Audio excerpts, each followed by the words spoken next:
کا سوال اور دادے کا جواب۔ ایک نوجوان نے اپنے دادے جان سے پوچھا، دادا جان آپ لوگ پہلے کیسے رہتے تھے؟ نہ لائٹ، نہ جہاز، نہ انٹرنیٹ، نہ کمپیوٹر، نہ فلم، نہ ٹی وی، نہ اے سی، نہ گاڑی، نہ فون۔ دادا جان نے جواب دیا، جیسے تم لوگ ابھی رہ رہے ہو، نہ قرآن، نہ دین، نہ اسلام، نہ نماز، نہ روزہ، نہ شفقت، نہ احترام، نہ ادب، نہ اخلاق، نہ شرم، نہ حیا۔ بس فرق صرف اتنا ہے، ہم دنیا سے بے خبر تھے اور آپ دین سے بے خبر ہیں۔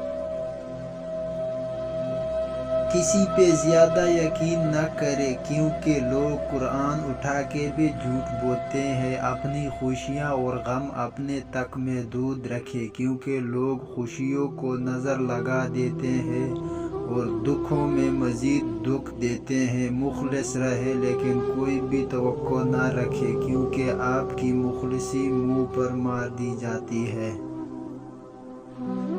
فرشتوں نے حضرت لوط سے کہا تھا، عذاب کے وقت پیچھے مڑ کر نہ دیکھنا۔ جب عذاب کے پتھر برس رہے تھے تو حضرت لوط کی بیوی نے مڑ کر دیکھا اور کہا، ہائے میری قوم!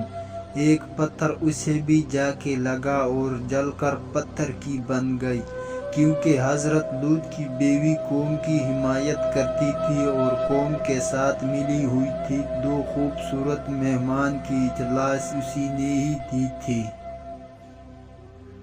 پوچھا گیا، صبر کیسے کہتے ہیں؟ جواب ملا، جب تمہاری آنکھ آنسو سے نم ہو مگر تمہاری زبان پر شکوہ نہ ہو اور دل اس بات کی گواہی دے رہا ہو کہ اللہ جو کرتا ہے بہتر ہی کرتا ہے۔ ہمارے قافلے کے سالار فخر دو عالم امام الانبیاء حضرت محمد صلی اللہ علیہ وآلہ وسلم ہے۔ ہمارا کام قربانی ہے، یہی ہماری خوش نصیبی ہے کہ آپ صلی اللہ علیہ وآلہ وسلم ہمارے مددگار ہیں۔ حضرت شیبان راہی ولی رحمۃ اللہ علیہ اپنے ریوڑ کے چاروں طرف ایک نمایاں خط کھینچ دیتے ہیں جب وہ جمعے کی نماز کے لیے جاتے تاکہ بھیڑیا غار تگری نہ کرے۔ اس کے اندر کا کوئی بھیڑیا نہ گھستا اور نہ کوئی بکری باہر آتی۔ بھیڑیے اور بکری کی حرص کی ہوا اس مرد خدا کے دائرے میں بند تھی۔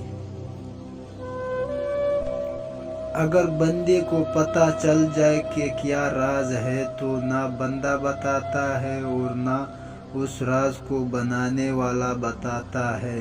دونوں ایک دوسرے کے ہم راز ہیں۔ یہ تب ہی ممکن ہے جب اللہ اور بندے کے درمیان سے ہر چیز نکل جائے، بلکہ بندہ بھی نکل جائے۔ اگر آپ محبوب کا قرب چاہتے ہیں پھر ایک دوسرے سے محبت کرو، چاہے ان کی موجودگی ہو یا غیر موجودگی، صرف ان کی بھلائی دیکھیں۔ چالاکی اور دھوکے کی فکر مت کرو۔ اگر کچھ لوگ تمہارے جال میں پھنسنے کی کوشش کرتے ہیں اور تمہیں ایذا پہنچاتے ہیں تو اللہ بھی ان کو جال میں پھنسا رہا ہے۔ کنواں کھودنے والے کنویں میں گر جاتے ہیں۔ کوئی برا آدمی سزا پائے بغیر نہیں رہتا اور اچھائی جزا پائے بغیر نہیں ہوتی۔ حق پر یقین رکھو اور باقی جو ہوتا ہے ہونے دو۔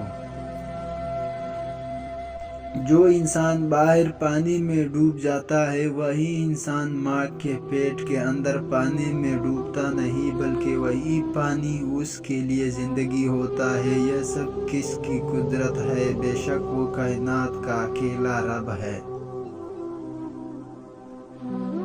سب سے انسانوں میں اچھے یا برے اخلاق جڑ پکڑتے ہیں۔ حیوانات انسانوں کی صحبت سے متاثر ہوتے ہیں تو انسان پر کیسے نہ اثر ہوگا۔ انسان کی صحبت سے کتے میں کام کرنے کی حرص پیدا ہو جاتی ہے اور وہ بھیڑوں کا چرواہ بن جاتا ہے۔